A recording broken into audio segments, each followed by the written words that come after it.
When to use waiting moves. Have you ever found yourself in a chess game where you just needed a moment to breathe? That's where waiting moves come into play. So, when should you use them? A waiting move is a subtle tactic that doesn't change the position dramatically but keeps your advantage intact. It forces your opponent to make a move that could weaken their position or lead them into Zugzwang, where any move they make worsens their situation. You should consider a waiting move when you cannot deliver an immediate checkmate or advantage.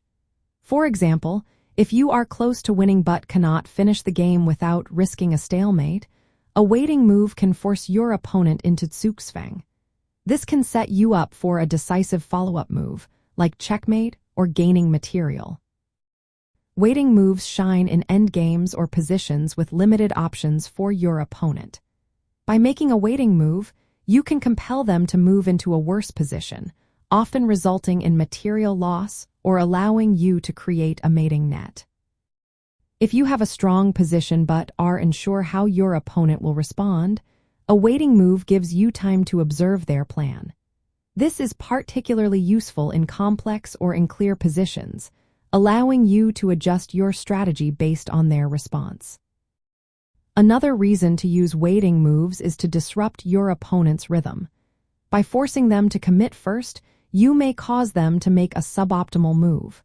This can be a game changer, especially if they are feeling confident. In defensive positions, waiting moves help maintain stability. They allow you to avoid committing too early while you look for counterattacking chances. This can keep your position solid and give you time to regroup. Finally, if you need time to calculate or plan ahead, waiting moves can buy you that time without worsening your position. This is especially important when the position is tactically complex or when you want to avoid immediate exchanges. Missing the chance to play a waiting move can lead to multiple waiting moves later or even a stalemate if you try to checkmate too soon. Not using a waiting move when needed can result in a draw or losing your advantage. In essence, waiting moves are a strategic tool used primarily in situations where forcing your opponent to move first leads to a favorable outcome. They are most effective in endgames and tactical scenarios where Zugzwang can be exploited. Understanding when to use waiting moves can significantly improve your game.